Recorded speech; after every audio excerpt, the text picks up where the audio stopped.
Hello, welcome to iFocus tutorials.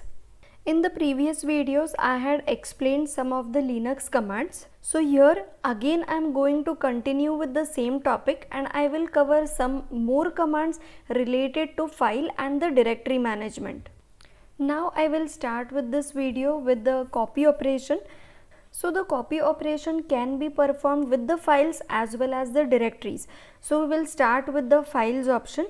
So in the previous video I had explained how to create a directory. So right now I have a directory created which is demo directory. I will change my directory, that is demo, and if I list my files, I have two files here, that is source and destination.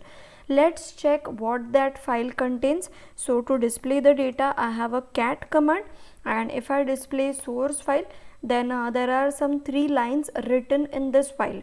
Similarly, if I display the destination file, so currently it is empty. So I am going to use the copy operation and I am going to copy the data from my source file into my destination file. So for the copy operation we have a command which is cp, and then we have to mention the source file. So right now my source file name is source.txt, and then we have to mention the destination file. So right now the destination file is dest.txt. So the copy operation has been done properly. Now let's check the data in my destination file, and if I display here, the 3 lines which were in the source file has been copied properly into my destination file. Similarly, we can perform this copy operation on the directories as well. So I will create some more directories in my Ubuntu directory.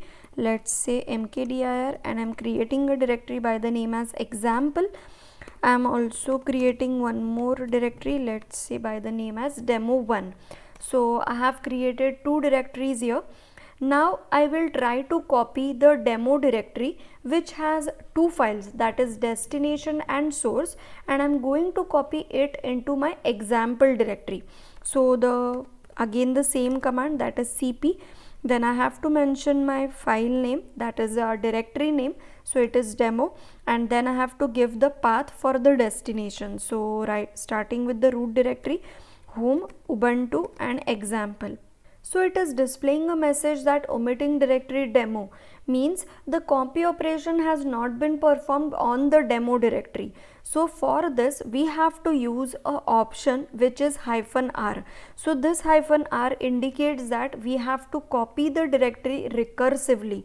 So after this operation, if you observe, no message has been displayed and my copy operation has been performed properly. Now let's change the directory and go to the example directory. And if I list my files here, so the demo directory has been copied properly, and if I again change my directory to demo, and if I list my files, both the files are present here also, that is the destination file and the source file. We can perform the copy operation in a different way also. So first of all I'll change my directories.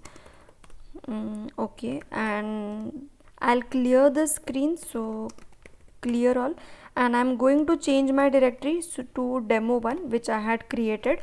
So right now this directory is empty, and I'm going to perform the copy operation of the same demo directory which has source and destination file, and I'm going to copy it into my demo1.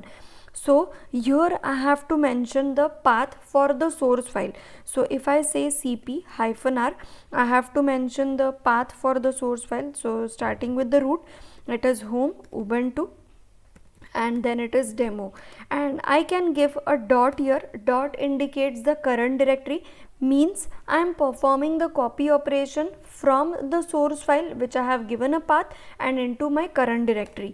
So this is another method to perform the copy operation. And if I list my files here, the demo directory has been copied properly, and if I change my directory to demo, and if I list my files, again I have the files, that is destination and source. Now again if I change my directory and if I go into my Ubuntu directory and if I list my files, the demo directory is present here also after performing the copy operation so many times. So if there is a need where I have to move this directory directly into some another directory, then I have a option of move command also. So let's create a directory for a move command. So I'm creating a directory by the name as mv demo. Now if I use the mv command to move my demo directory, so mv, I am mentioning the directory name, that is demo, and I have to mention my destination.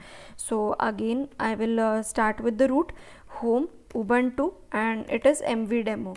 So the demo directory has been moved properly. So if I list my files, if you observe here, the demo directory is not present here. So the demo directory has been moved into my mv demo directory. So I will go and I will change my directory right now. So if I list my directory contents here, the demo directory is present in this directory. And if I check with the files in this directory, and if I list, both the files are present here also. This mv command can be used to rename also.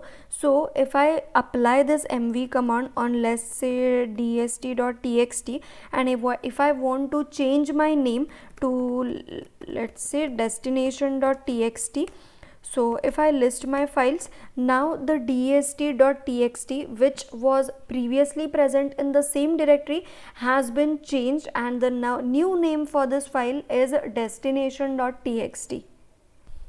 So similarly to cp command, as the cp command can be performed in two ways, similarly the mv command also can be performed in two ways. So if I say that I want to copy the example directory here in my current directory, I can use the mv command. I can mention the path here, that is a home, Ubuntu, and example, and if I give a dot here, the directory has been moved properly. And if I list my contents here, then you can see the demo directory is present as well as the example directory is present here. I will again clear the screen. Now we have created multiple directories and multiple files here. So we will try removing some files or removing some directories. So I will change my directory and I will go into my demo directory. So if I want to remove the files here, that is let's say source.txt, then I have a command which is rm, and I have to mention my file name. So this will remove the file. So if I list the contents here, only destination.txt is present. So by using the rm command, I can remove my file. If I apply the same command again on the destination file, that file will also be deleted. So if I list the contents now, my demo directory is empty. Now if I want to delete some of the directories, what command I have? So it is a rmdir. So if I apply rmdir on my demo directory, then it will be deleted properly. Now if you list the files, I have only a single directory which is example directory. Now if I try to remove the example directory also by using rmdir, so I am getting an error. So the rmdir command can be used on the directories which are empty. Means this command removes the directories only if they are empty. But what if I have to remove a directory which has some contents in it? Then I can use the rm command again with the option of -r, and I can mention my directory name. So let's say example. And if you observe here, the example directory has been deleted properly, and if I list my files, the directory contents are empty now. So this is it. These are some of the commands which are required regularly for your file and directory management. If you have any doubts, please mention in the comment section, and do subscribe the channel. Thank you.